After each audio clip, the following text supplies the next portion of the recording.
Well, hello, everyone, and welcome to RaceSpotTV Friday Primetime. This time around, it's going to be at Road America, and not only is it going to be at Road America, but also we have the Be Fixed Series taking to the track here at this famous US road course. My name is Connery Manick, and I'm going to be joined by the ever wonderful Derek here as we get ourselves started. Derek Watson, of course, joining me in the commentary booth here today for our primetime segment. I'm very excited to be here. It's been a very long time since I personally have commentated on a RaceSpot Friday primetime broadcast. It's great to be back, and it's great to have you with me, Derek. It is great. This is my second time. I got the pleasure of doing LMP3s with Arjuna back in, I think, week 1 or week 2. But I'm excited to be here and be at this beautiful Wisconsin road course. Yep, it absolutely is. And, well, we can have a little bit of a look back at how we got here because, of course, this is the way that Friday Primetime is structured. You guys at home get to vote on where we go for each particular week. And, well, this is how it happens. XFINITY Fixed at Road America won by quite a landslide, 65%.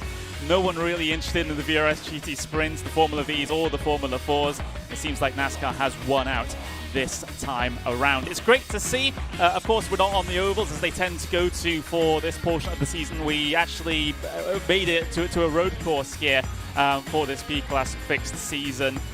So that is always interesting to see. I love stock cars on road courses. It can play host to some really interesting kind of racing. It's kind of a little bit like touring cars, if you're familiar with the European side of racing. You know, bumper banging is typically par for the course.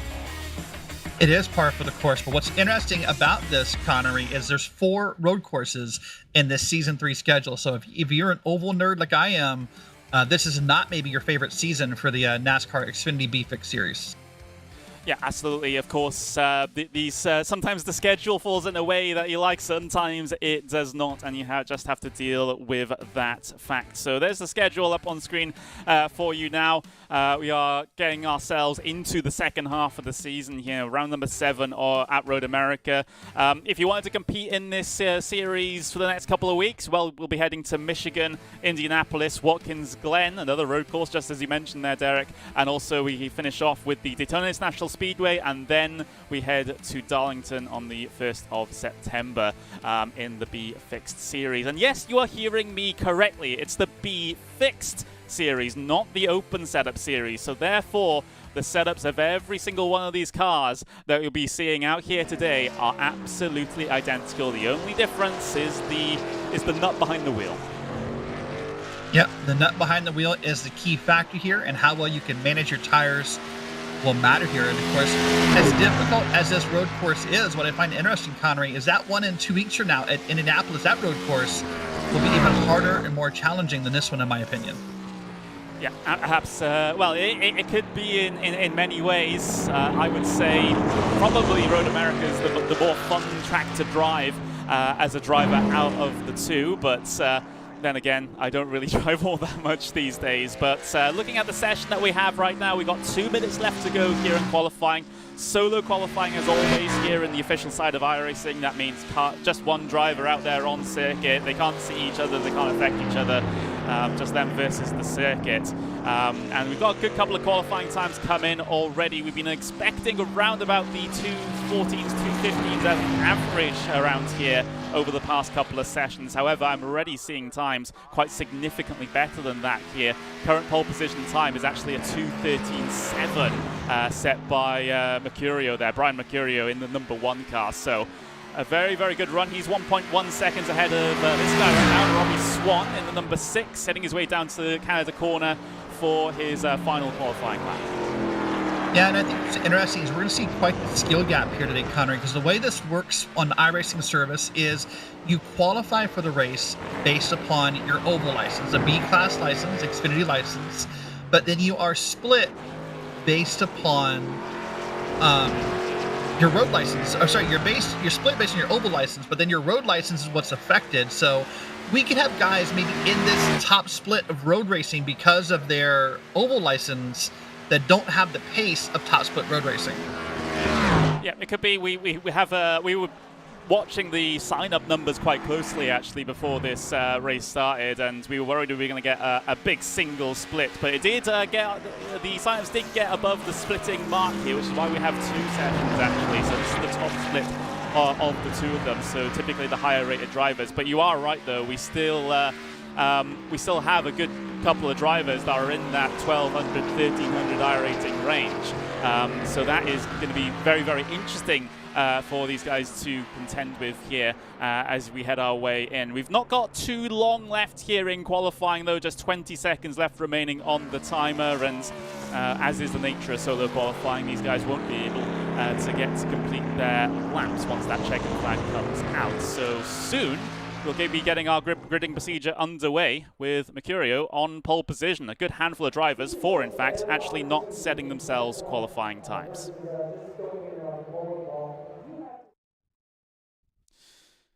So as we get our session changed over into racing mode, we will have a little bit of a look at how they line up here for this round of Friday Night Primetime here on RaceSpotTV. It is Brian Mercurio that's on pole position for this one.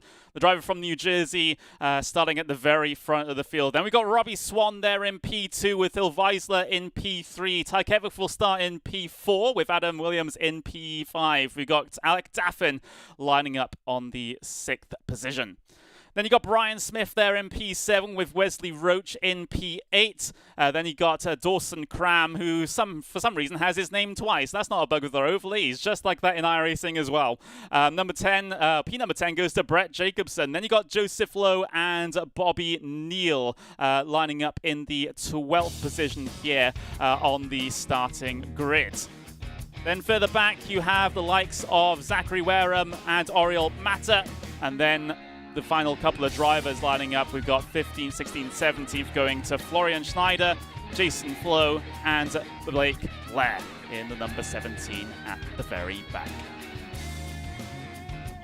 So getting ourselves ready to go then. It's going to be a very long pace lap here, as you may be familiar with if you've ever raced on Road America here on iRacing. The full pace lap tends to be the norm. So we're going to have to sit here and talk for a little bit here, Derek, as these guys are going to be starting to work their way around in just a moment. Yeah, we will have to sit and talk for a moment. We could talk about the track and the corners, but first off, I want to say you showed the voting results for this week for Friday Night Primetime on RaceSpot. I believe the voting for next week is already live, by the way. So if you want to head over to the RaceSpot Discord up in one of the top channels, you can already vote on what we're going to broadcast next week here on Friday Night Primetime. Yeah, absolutely. This is the graphic for it. So you can choose what we broadcast every Friday night. Go to our Discord server, RaceSpot.WTF/Discord, and go to the Primetime voting channel. These are your options for the 4th of August. So we've got the European Sprint Pure Driving School Series at Spa. I get the feeling that's going to be pretty popular because it's Spa. Radical Racing Challenge. You've got the GR Butt Kicker Cup fixed at Road America and the NASCAR Class C fix. So it's the trucks at Michigan. So if you're a NASCAR fan and want more NASCAR action, then you might be deciding to vote for that for next week to get more of that on our screens. But Pace Lap is now underway here, Derek. Not too long before we get ourselves racing here in the VFix Series. No, not so long at all. And Brian Mercurio here is just going to try to be patient, maybe drag those brakes just a little bit just to warm them up and be ready to go here. So if you are to vote, Connery, I don't know if you do, what are you voting for next week? Ooh, that is a very tricky one indeed. I think the European Sprint Pure Driving School Series at Spa is probably going to win. Whether or not it's going to be my preference. Oh, I do live a bit of Radical Racing as well, but it's split between the European Sprint and the Radical Racing Challenge as well, I think. But if we're being honest, it's probably going to be the one at Spa, right? Yeah, it's probably going to be the one at Spa. Some of us think we've seen a little too much of Spa between maybe sitting with our teams for 24 hours plus, having the privilege of being up in the broadcast for a few hours on the, all across YouTube and Twitch. But I voted for the trucks. I think I'm in the minority. You might be, but although, you know, there might be a few NASCAR fans watching this here that'll also decide to help you out with the voting there, but we will just have to wait and see with regards to that. Drivers continuing to work their way around here on this formation lap, heading their way through the carousel here at the moment. This long, winding right-hander in the middle section of the lap really eats up the tires here. Let's have a look at the weather conditions. It's 48 degrees Celsius here. Derek, I'll rely on you to do the calculations into Fahrenheit here. But no matter which way you cut it, no matter which scale you use, that's pretty hot. It is pretty hot. It's 118 degrees Fahrenheit. That is a warm, warm Wisconsin day. 78 degrees Fahrenheit is your air temp, or 26 degrees Celsius. So see, they're partly cloudy. It's about 3 p.m. virtual sim time is what we're looking at here. And, you know, I have an opinion of this track that I think a lot of us don't discuss, which is I think this hill at the start-finish line is one of the scariest parts of this track. Something could happen at the top of that hill, a wreck or a parked car, and you would never know it going up that hill. This hill scares me a lot, actually. Yeah, it does. You have to really keep your head on a swivel coming through that particular section of circuit. It's pretty blind, like you mentioned, so it can be very, very sketchy indeed. Not a lot of places to go in some of the sections of this circuit as well, which adds to the danger just a little bit. It's definitely one of those classic circuits which really don't allow you to bail out of situations. You just have to go hop, skipping and jumping across the grass potentially to get away from an incident. But the pace car has pulled in down towards the safety of pit road, field under the control of Brian Mercurio to get this one started. Friday Night Primetime Be Fixed at Road America is getting itself underway. Green flag.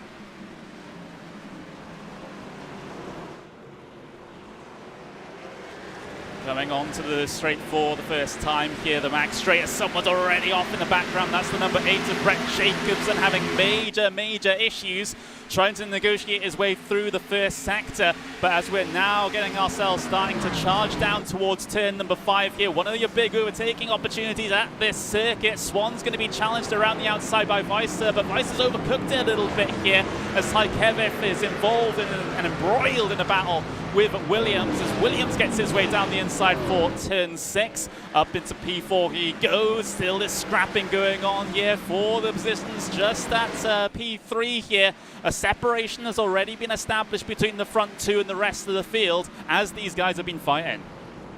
Connery, they were 3 wide in turn 5 and turn 6. How many times in your broadcasting career have you used the terms 3 wide at Road America? Not that often, right?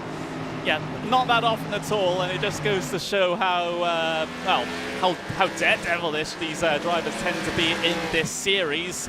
Looks like it's going to be a big old fight here for P3. Williams holds that position for now. We've got Kevith behind and Weiser in there as well in the number 3 car.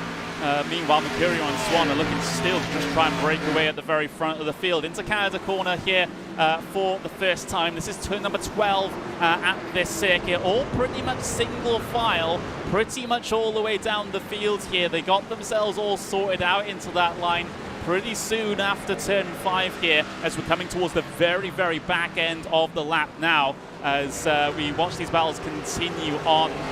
It's been a pretty clean first lap. Yes, we saw an issue with Jacobson, it was coming through turn 3 for the first time, or rather on the exit of turn 3, but it seems like everyone else hasn't really had a problem. No, a pretty clean lap, all things considered. I mean, Jacob's issue, as far as I can tell, is self-inflicted. Maybe just a little too happy to get on the throttle in the middle of the corner and went off track here. But no, this is a very clean run. Now we're going to get single file here, and now the goal will be to set up a pass up of one of these straightaways. Will be, of course. Like I already mentioned on that first lap, our main overtaking opportunity is after the long run down in towards turn number 5. Of course, you can also stick it up the inside into turn 6 as well if you're a bit daring. We saw that on the first lap with Williams getting himself up into third place. Oh, careful, careful. Weiser getting the braking all wrong down into there, losing 2 spots in the process, maybe even 3, as Cram looks to the inside here in towards turn number 6, the 16, looking to try and press on forwards here. He's going to be trapped on the outside here for turn 7 though. Great side-by-side action, great amount of room given between the 2 drivers. We got Wesley Roach on the outside looking into this one as well. Now you see the 14 car on behind us, Wesley Roach. So when you get side by side and you start racing here and you take time from each other, you're going to allow the rest of that field to catch up to you. That's what we saw Wednesday night in the PRL XFINITY Series here on RaceSpot, was when these guys started racing hard, they let the field behind them start to close those gaps. Yep, that's what they did. Well, we see the side-by-side battle, side-by-side into the kink, which is always a sketchy situation, but the 2 of them have been able to make it work. That's Smith ahead of Weiser now, and we got Weiser ahead of Cram. It's chopping and changing quite a bit on this lap as things now start to calm down as they exit their way through Canada corner. Looking to the inside again, there is Cram as Weiser spins out into the gravel. Completely unforced error. Has to try and get that one spun back around, but he was wishing that wasn't on broadcast. Yeah, and I think actually what happened was I think he just started to spin it to the left a little bit in that corner, and he just overcorrected and just snapped around to the right. Let's see it here on the replay. Watch him here. Catch the curves right here and get it okay. Up here in just a moment, you'll see him start to loop into the left, and then just snaps around. Just tried to overcorrect it. Yeah, the car didn't want to grip up here, and that's quite understandable, especially considering the conditions, as I have word that he's now taken the tow back to pit lane, wanting to take no further part in this event, and you can't really blame him when you fall back to the very rear of the field like that in such a short race. Very unlikely that you're going to be able to make up the positions required. Personally, I would have gone for and tried to continue on and go for the safety rating. Yeah, I would have probably continued on as well, because I didn't see him hit the wall. So, other than just a little bit of mental damage with the embarrassment and the ego hit, nothing physical done to that car that I could tell. But sometimes you just realize that if it's not fun, it's not for you. And I think that's what happened there. Yeah, absolutely, completely understandable.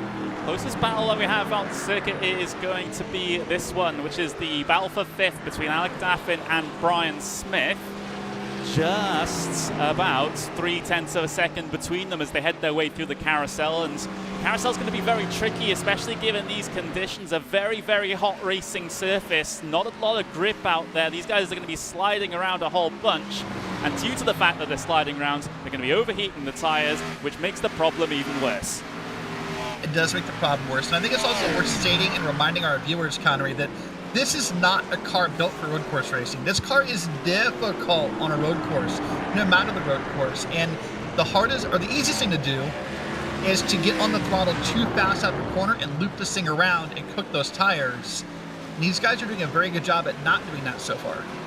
You can see the Smith getting the back end out though as we are heading away through the final sector now. He did that through turn 13, and now through turn 14, another little sideways moment there for Brian Smith, and it's gonna, you got to be careful with that, because sometimes that can come back to bite you, taking unnecessary life at the tires. It might be okay now here on lap number 4, but as soon as we get to lap 13, 14, you're really wishing you might have saved the tires a bit better. Yeah, maybe even sooner than that. I suspect within the next 2 to 3 laps here, some of these gaps will continue to increase. That'll be the difference between the drivers who know how to manage a tire and those who don't at this long, 4-mile road course here. That'll be a difference maker. You see it all the time here. Who can manage their tires? Yep, absolutely. And well, we can see, like we already mentioned, if you didn't see it as we started this event, 46 degrees Celsius on the track, over 110 Fahrenheit. That is a big issue. It says partly cloudy, but on some of these shots, I don't see a single cloud in the sky. So I don't think we're going to really be getting much of a respite from that heat. You get the feeling temperatures like this kind of indicative of the temperatures in places in the US right now. Maybe not this exact place, but I guess many can relate. Oh yeah, many can relate here in the middle of summer in the U.S., especially in the Midwest, about these hot days. And of course, that track temp is just scorching. I like how you pointed it out. It says partly cloudy, but I don't know what part of a cloud they've seen in the sky. I've looked and I don't see it. Yeah, it's well, there's a slight fuffy bit above the advertising. Oh, there it boards is. There we go. That's what we call partly cloudy here, apparently. Well, so far, Brian Mercurio has put on a master class here up in the lead. That 2-second gap lead in that beautiful Reese's number 7 machine. I'm going to ask you real quick. I don't know if you have these candies. If you don't, do you like Reese's? That's Reese's ice cream, in fact. That's not even the peanut butter cups. Have you had Reese's ice cream?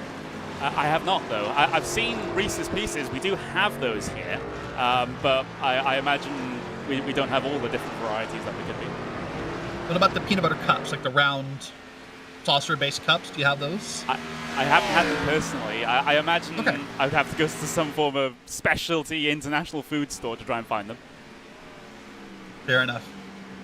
You can see the difference of 2 seconds here on your screen, by the way. Just as they're going through the corner, you can see the gap there that exists. There's second place. That's the number 12 machine. So still within striking distance, but would need Mercurio to make a mistake. Yeah, it really would have to. And he just continues to try and extend the gap here at the moment. It was a 2:15.4, rounding it up, on that previous lap for Mercurio, and a 2:15.8 for Robbie Swan on that last lap. So that is quite a significant difference. 0.5 of a second per lap is being pulled out by Mercurio at this stage. So he's in a very, very comfortable spot indeed. Comfortable buffer has been established of about 3.5 seconds back here at the moment. And 3.5 seconds in 5 laps is not too bad going. That's a pretty solid run for you. I guess it's no surprise that Brian Mercurio has the top iRating in the room. So I think that's being put on display. But obviously, now we're looking at this Monster Energy machine here. That is number 7. That's hard to read there. That's that's Adam Williams, pardon me. Virginia native.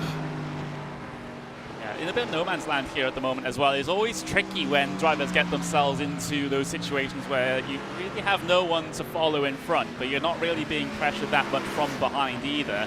You're sort of just time trialing on your own, and some drivers don't like that. Some drivers prefer it. They just say, okay, just get on with my own business, just treat it like a hot lapping session, that's it. But some drivers really do need that encouragement to put in the faster times, either by having to chase another car down or by being pressured. Yeah, and I think in this case for Adam and for the cars behind him, where you can still see someone, you're doing okay. It's when you get to that longer part of a road race where you don't even see anyone anymore, or you're so far back you can't. Oh, here's a pass here. This is the 16 getting inside. That's Dawson Cram and Cody Neal. Should we just start calling him Dawson Cram times 2? Yeah, Dawson Cram squared. Dawson Cram squared. Yes, absolutely. But these guys having a decent little battle there for 7th place. Oh, Cram getting all sorts of out of shape. Same with Neal behind. The high temperatures definitely playing a part here. And like you said before, like these cars are not the easiest to handle on a road course whatsoever. You've got pretty much no assistance from the car. You have those massive engines attached to that rear axle, and if you're a bit sort of pedal happy off the corner, you are going to spin them up. You are, and of course, compared to your road cars, your GT cars, there's no ABS here. There's no traction control. There's no nothing. It's all driver input here in this track. And of course, this is a track that's used by all types of series. One of the most maybe used tracks. NASCAR comes here for the Xfinity Series. The Cup Series has been here. IndyCar comes here. IMSA comes here. Numerous other series. This track is in use almost all year long compared to some others. Another little battle, another little side-by-side moment. Neal down the inside at turn 5. Can he complete the move, though? That's the question. Overlap maintained as they climb the hill up into turn 6. A little bit of a nudge there into the braking zone. Neal, might not be so happy about that, but they have to continue on racing here. Neal continuing to try and chase Dawson Cram down. They've got to be careful about losing time to Lowe behind, though, in the number 11 cars. He has closed up while these guys are having their little bit of a disagreement. Deep into the corner goes Cram, allows Neil to gain a whole bunch of time back. Oh, this is getting sketchy and sketchier by the minute. Yeah, I was thinking that Joseph Lowe is the beneficiary of this battle right here. That gap, that car has got so much closer in the back of that camera shot there, and will continue to do so every time they fight through a corner. Joseph Lowe's running a pretty decent line from what I can tell. Oh, hold it. Hold it, on, Neil. off track.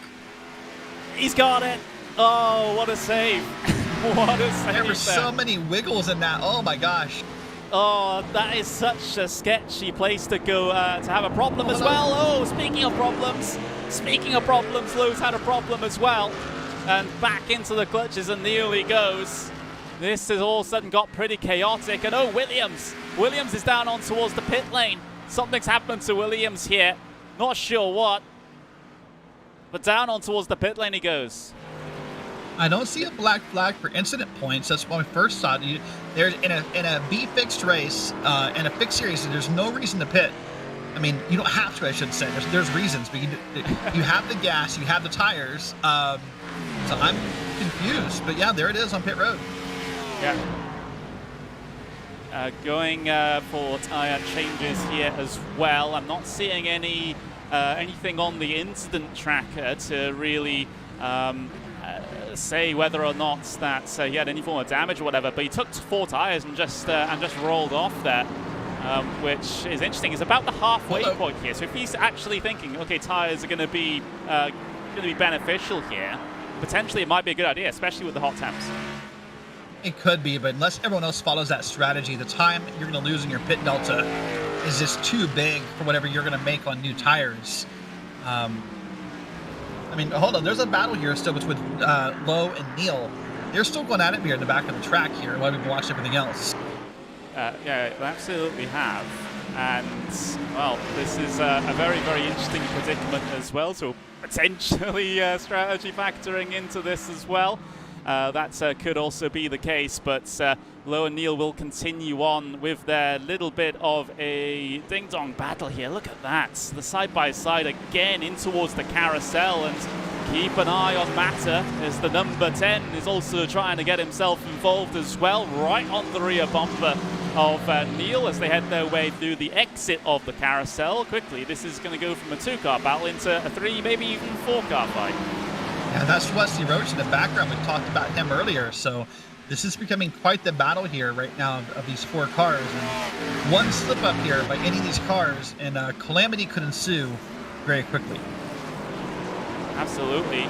So things starting to bunch up at the halfway stage of this event. Lowe goes wide and allows Neil the opportunity to try and work his way through, and does so in quite a smooth fashion there. The mistakes are really being the difference maker here today, it seems. Yeah, they will continue to be the difference as Lowe really was loose through that corner. Man, tire management and throttle control, that's the key here. And I don't think Lowe has mastered either of them yet. I don't think so either. As, well, I mean, the tire spinning and the braking of the traction coming out of the corners is just going to get worse and worse as those tires wear away towards the latter end of this race. So you just got to be so careful. Another little moment there, this time for Matter, as now he's potentially going to have to go on the defense back to Wesley Roach here as they're all bunched up, nose to tail, 3 in a line, coming through the exit of turn 3. And down the straight they go. Are we going to see any moves down into 5? I think we might see one. I suspect Wesley Roach might make a move here. By the way, that's Brett Jacobson in the back of that camera shot, Connery. That's the driver that was off the track by themselves on lap number 1, and here they are back in contention here in this 4- or 5-car battle. Yeah, definitely in. Oh, Neil's gone off ahead as well. Pushing wide through turn 5. Matter down the inside of Lowe. Oh, no. As the 11 spins across all of them, as that's Lowe out in towards the concrete on the inside there. Thankfully doesn't bounce back into traffic and cause a secondary incident, but that got very sketchy, and I didn't quite see what was the trigger. How do you make that work? How do you have a car spin right there at Road America and just not? Let's see this again. How do you not hit anything? Let's watch the. We're going to watch the 11 car in the front of your shot here. They're going to get wide in the grass. This is Joseph Lowe, by the way. Oh! Yeah, he clips the grass on the right-hand side. And doing that under kudos, braking. but how do you... Wow. 99 times out of 100, that would have been a bigger wreck, I'm just saying. Yeah, it would have. Absolutely would have. He basically spun across right in front of everyone in the same piece of real estate there, and somehow no one else got themselves involved. That is a little bit of a miracle here. Brian Smith, this is P5. Brian Smith has gone off the circuit. Thankfully, he had a quite significant buffer back to Cody Neal, so he's able to rejoin in that 5th place for the number 5. But not an ideal situation there for Smith. But again, he had no one else around him, so in the end, he doesn't really lose that much in terms of track position.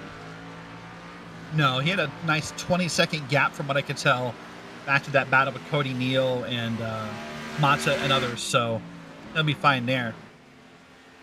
All he's got to do is kind of work out the mental bugs of just being frustrated by a simple mistake like that.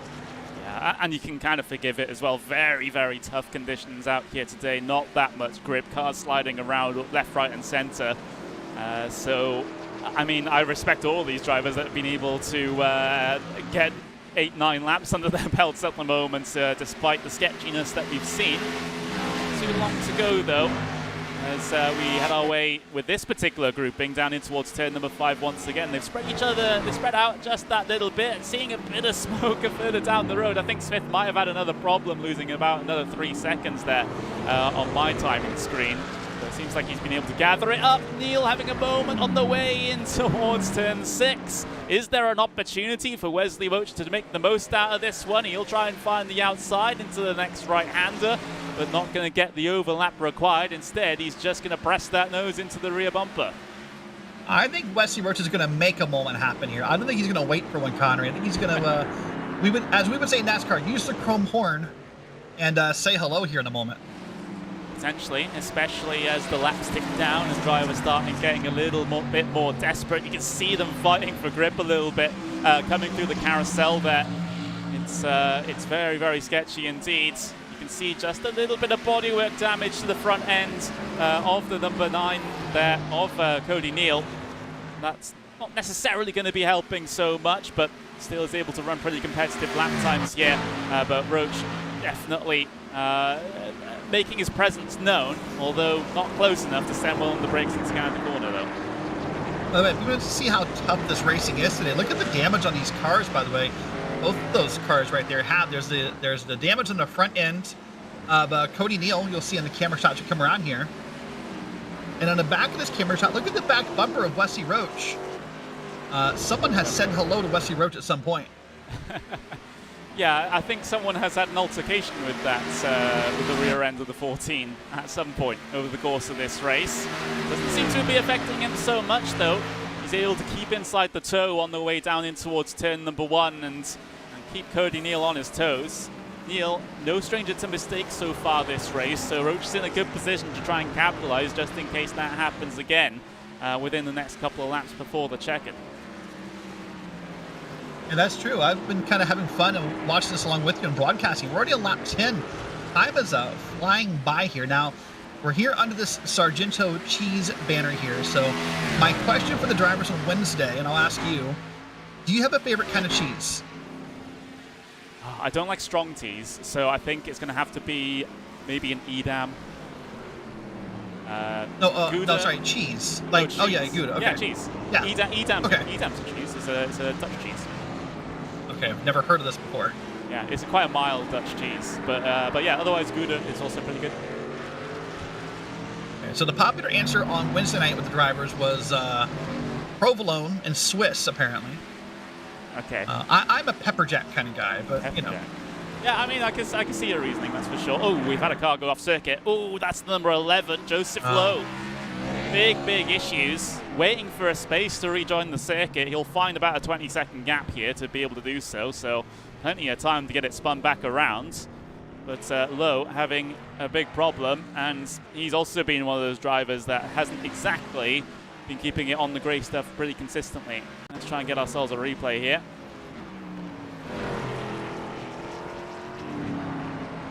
Looks like that corner goes okay. We'll wait and see. It's going to be the next corner probably. Representing that Penn State paint scheme. Proud alumni probably. Just got it way too wide. It looks like it maybe caught the grass again. Yeah, it doesn't want to. It didn't want to turn in. That was the problem there. Car just didn't want to turn in. Didn't want to comply. No grip at all, and you know that's all she wrote as far as I'm concerned. There, Joseph Lowe. He does get himself back onto circuit though, continuing in P12 to maybe try and recover a bit of safety rating. Maybe hoping to pick up a position or two from drivers that will inevitably have problems towards the end of this one. But we do have a battle on for P3 still. Ty Kevith and Alec Daffin very close on circuit together. This is looking like it's going to be one of our main highlights for the very end of the race. By the way, there's still a battle back here for 5 and 6, or excuse me, 6 and 7. Wesley Roach and Cody Neal they traded the lead twice on the front straight. Indeed they did, and well, is it going to happen again this time on the way in towards turn number 5? Neal will get himself, well, hopefully for him, this one defended, and I think he just has about enough of a gap, actually more than enough of a gap on the way down in towards turn number 5 to make sure that the threat isn't there, as long as he gets the line right, gets the braking zone perfect, and doesn't push so wide. There we go. Should be pretty safe, but lap traffic involved is not necessarily going to be what he had planned. No, and if anywhere he could have caught that lap traffic, Connery, that was probably one of the best places to make that happen, right there out of that corner in that little bit of small, straight piece of track. If he'd have caught that in the corner, that'd have been much scarier. It would have been. Roach great on the brakes there in towards the left. Able to make up a decent amount of time in the process into the carousel now. And again, it's always a struggle to get the car turned into this with how hard it is. The car's just wanting to understeer, and potentially if you push it too far, the back end wanting to step out as it breaks away. And now in towards the kink as well. Roach really continuing to press on here. In this situation, it's only a couple of laps to go, so he's got to get this done sooner rather than later. Is it now in towards Canada corner? That's the question. No, it was just a throw of the nose, but we'll go single file into there. It's not really the best of overtaking opportunities there. We've seen a lot of errors on exit, yes, which have resulted into passes. But in terms of self-manufactured moves, it seems to be a bit of a rarity into that. Yeah, you know, you were mentioning the kink a second ago. Oh, someone's off. Some smoke there. Hold on. Is that Brian Smith, I believe? It is Brian Smith. Brian Smith, major problems and doesn't have the buffer to work with this time around. He's dropped down into P8. Oh, what has happened there to Smith? We'll get the replay here in just a second once we potentially see this battle between Neal and Roach once again in towards turn number 1. Roach not close enough. Meanwhile, battle for P3 is active. It's on the way in towards 3. Daffin and Kevin. Daffin in P3 now. And again, coming off the corner, slightly different lines being taken. 0.3 of a second, climbing the hill into 6. Daffin is a veteran of iRacing. Alec Daffin's been a member for a few years now. Been a part of many of the iRacing special events here. But let's see Brian Smith here. Come down here by themselves. You see that car wobbling already? Yeah. Oof, that's not a good feeling. Ooh. Just loses it right there. Yeah, on the brakes. Probably, yeah, too hard on the brakes, I think, actually. Stabbed the brakes and got the car to loop around like that. Yeah, because you saw the front end dip as he applied the brakes, but the back end just wanted to swap around on him. Potentially indicative of rear wheel locking there. That seems to be what has happened to Brian Smith, and now has been shuffled all the way down into P8, and well, his day's not done because he's got Brett Jacobson on that recovery drive after the lap 1 incident. That might potentially be a bit of a concern for Smith here. So yeah, it's not gone well, and you can see Smith sliding his way through the carousel, continuing on the slide. It's not a Tokyo Drift competition, Brian, as he's able to gather it up, but again, overheated tires now potentially. Yep, overheated tires potentially as well. That's what I was thinking. But I want to come back to the topic of the kink for a second. You talked about it earlier and how drivers are going through there. If you want to test the difference in these cars, take a GT3 car through the kink. You can almost do it flat out, if not flat out. and then take an Xfinity car through there and try to go flat out. And you'll see the difference pretty quickly. Yeah, these guys don't have much to work with when it comes to the performance through those particular corners. Doesn't really necessarily want to stick to the road so well as you would see in a GT3 or in a high-performance open-wheel car. You're really having to be a bit more careful with corners that would be very simple in other machines. But as we're heading towards the end of this race now, we've still got this battle for P8 on our screens. Battle for P3 was within a second as well, so that is definitely not done just yet, although Daffin does have the advantage in it. But I'm very excited to see how this one ends. It seems like the battles are happening all behind the leaders at the moment, because the leader, Mercurio, is about 11.5 seconds ahead of everyone. Yeah, he's really taken us to school today, just running a perfect line. And at this point, he can almost back it down and save those tires. There's no need to rush here. Just, you know, be calm, be cool, but have a great race. But yeah, the battles, as I said, P3, P4 is still going on. And then that whole battle with Roach, Neal, and others is still active. But I think Roach is starting to pull away finally. Yeah, Smith pushing wide through the exit of turn 5. We've seen that so many times over the course of today. Jacobsen gaining another 1/10 of a second or so as a result. It feels like he can gain positions just by not pushing wide here. It feels like at this stage. Another little moment there for Smith, but Jacobsen not able to capitalize just yet. So look to the inside, but a little too far back, I'm afraid, for the 8. Yeah, a little too far back, and honestly, almost ill-advised. There's no way you're going to make that corner stick on that line that the 8 took there. So I'm glad to see they backed out of it and wanted to try again, because if you'd have dove that car in there, there would be no expectation of that car sticking in that corner. Yeah, no expectation whatsoever. And we can ride on board there as Jacobsen looks to the inside through the kink. Oh, they both give each other space. They're both okay heading through there. Not your normal overtaking opportunity. Super dangerous move to go for, but somehow they come out of it unscathed. Yeah, that was scary. As you were talking, I was like holding my own hands. Oh, smooth, loose again. That's allowed Jacobsen to close up the gap again here. Man, a lot of praise for Brian Smith. Maybe not the best day or the best line or having the most fun, but somehow keeping that car on track. I don't want to not state how tight that is as he locks up the brakes and the tires right there. Yep, and both of them get a bit of a slide coming off the final corner, but I think Jacobsen gathered it up better. You'll have the advantage as a result heading across the start-finish line here. Second to last lap, 2 to go. Here in this one, Jacobsen looking to the inside in towards turn number 1. Does Smith have anything to try and defend? Locking up is Jacobsen, sliding is Jacobsen. Out into the gravel he goes. Able to rejoin the circuit, but that's P8 done, at least if with how he's lost control of that. Just tried to give too much track space, I think, to Brian Smith, and ended up touching the opposite side of the grass, we think, touching the inside grass, and then losing the vehicle. So yeah, that Interstate Batteries old MB&A, that's a throwback Joe Gibbs racing machine, is probably done there. We'll look for other battles across the track here. This is P2 and P3. This is Robbie Swan and Alec Daffin. Alec now is really close on P2. Alec, felt like a moment ago, was battling for P4, and now is moving ahead. Yeah, battle for 5th as well, still active. It feels like you can cut away from these battles when they go over a second, but then you get surprised about them being pulled in once again. It's definitely a bit of an elastic band race with a lot of the battles going on here.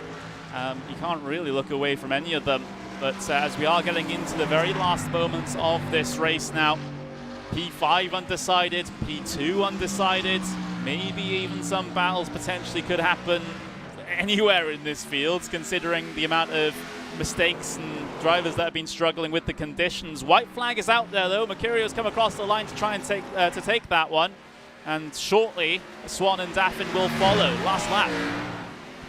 Yeah, last lap indeed. By the way, that battle back there for P5 and 6, I see it with Roach and Neal. Cody Neal, by the way, started 12th, is up to 6th, by the way. So nice drive through the field. Yeah, great stuff. Great stuff indeed after the poor qualifying session. They'll head their way in towards the final corner for the second to last time now in this particular battle. Neal ahead of Roach for the moment, but that can all change at the end of this lap. Just keep an eye on it. Not the only battle we have to keep an eye on, though. The one for P2, also pretty important as well, although 0.6 of a second is the gap towards turn 5. That's not enough for Daffin to be able to make a move, although Swan still goes defensive regardless of that fact. Angles himself in, no slide at all whatsoever, and very, very comfortable at this stage. Back to that battle for P5 though, Cody Neal and Wesley Roach. They're a little bit closer than the battle for P2. Yeah, and just to be clear, they have just now taken the white flag here. That's how far back they are from the leader. So if you're kind of thinking what's going on here, yeah, they're still back at the beginning of the course. They just took their white flag, and there's a pass opportunity here, maybe. Yeah, maybe a look into... not quite going to work. He was setting it up, though. He was looking. Oh, and wide goes Roach. Oh, that's another couple of tenths of a second lost there. Could be crucial. Yeah, it could be crucial. This is the battle I think I'm most excited for. I'll tell you, off screen, there's your leader. That's Brian Mercurio. And Robbie Swan has opened a bit of a lead on Alec Daffin. That's P2, P3. I think this battle with Neal and Roach may be our closest one we're going to see the rest of this race. Through the final corner, though, a driver that has had zero problems here at Road America. It's Brian Mercurio heading his way up towards the line. Checkered flag is out. Mercurio wins here at Road America in the B-Fix Series for Friday night primetime. Robbie Swan looks like he's going to come across the line here in P2 as long as he can get that final corner right, and he has. So he'll be safe for P2. However, P5 is undecided here. Neal and Roach racing their way down in towards Canada corner for the final time. Roach simply is not close enough to make a move into there. What about the exit? You got to be pitch perfect from this point on, otherwise you'll be giving the position away if you're Cody Neal. Through the final sector for the final time now. Roach still continuing to try to pressure all the way until the last moments. Roach has perhaps pressured a little too much as he heads his way out in towards the gravel. Cody Neal will come P5. Roach has enough of a gap back to P7 for him to maintain in that 6th place here as he'll come up and across the line. So that is that as it comes to that particular battle. Potentially things a little close further back. Brian Smith holding off Brett Jacobson for P8 as well. Yeah, I felt like all of our battles really solved themselves on the last lap here. Everyone kind of got it off track or got offline and sort of worked it out there. But what a great race. What a fun race here in these Xfinity cars here on Friday Night Primetime. Yeah, very fun indeed. It's great to have these cars on a road course doing battle. It's always great viewing here. We got the last couple of runners starting to trickle their way through and across the line. And if you're Joseph Lowe, across the gravel as well. Back onto circuit he comes. He's got 8 seconds back to Zachary Wareham, so not a problem there. Across the line he comes, but credit where credit's due though. Brian Mercurio was absolutely dominant here today. 21.5 seconds was his winning advantage back to Bobby Swan. That's impressive. That just shows you that's someone who knows the course, knows the car, and really the key was, qualified first and just stayed first the whole time. Never looked back. Never look back indeed. And well, the last car running is Florian Schneider. Number 13 heading his way out of the final corner and across the line here in just a few moments' time. Well, that's going to be that in terms of the racing action that we have here. We'll have a look and go over the exact classified finishing results here in just a moment's time. There we go. There it is. Brian Mercurio takes the race win by, like I said, 21.5 seconds back to Robbie Swan. Then you've got Alec Daffin there in P3. Ty Kevick will finish in P4, Cody Neal in P5, Wesley Roach in P6 with Oriel Mata in P7, Brian Smith in P8 with Brett Jacobson 9th, and Jason Flo rounds out the top 10 order. Then you've got further back Joseph Lowe in P11. Joseph Lowe in P11. I was getting confused between Jason Flo and Joseph Lowe there. Very similar names. Zachary Wareham in P12. Florian Schneider P13. That's our first car a lap down. Then we've got Adam Williams 4 laps down. Dawson Cram 10 laps down. These are getting into the retirements now. Blake Lair and Will Weisler round out the 17 car finishing order. Well, we've had a pretty fun time here at Road America in the B-Fix series here for Friday Night Primetime. How would you rate that? That was a solid 8 out of 10. You know, maybe, hopefully you could have seen a couple more side-by-side battles with clean racing, but that was fun. I had a great time. These are becoming my favorite broadcast almost. Yeah, I had a pretty good time as well. It's great to be back into the swing of things here. Friday Night Primetime is where I got, well, I basically learned my skills as a commentator, so it's great to be back.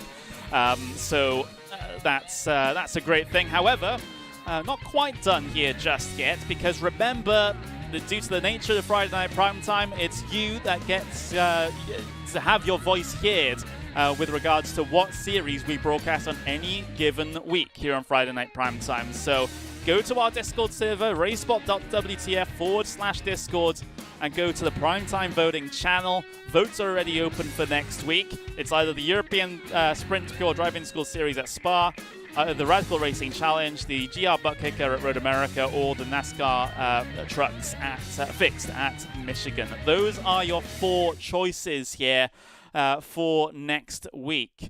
So just head on over to our Discord and go and vote if you want to see a particular series represented here on RaceSpotTV for Friday Night Primetime. It's a great initiative. It's always, these are always quite enjoyable. We're giving the people the decision as to what they want to see, and well, as long as you participate and vote, I suppose. Yep, vote, vote, vote. I'll say right now, Spot is off to an early lead, but who knows what could happen anytime here.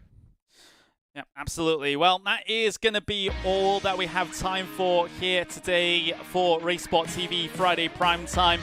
We've just had the B-Fix series head to Road America, a fantastic road race that has been on display this evening. However, you get to decide what's on next week. We can't tell you whatsoever. So if you do want to see that, and of course, same time, or roughly the same time, same place next week for whatever series wins the vote. But from here, from myself, Connery Maddock, from the ever wonderful Derek Watson, we will have to say good night and goodbye.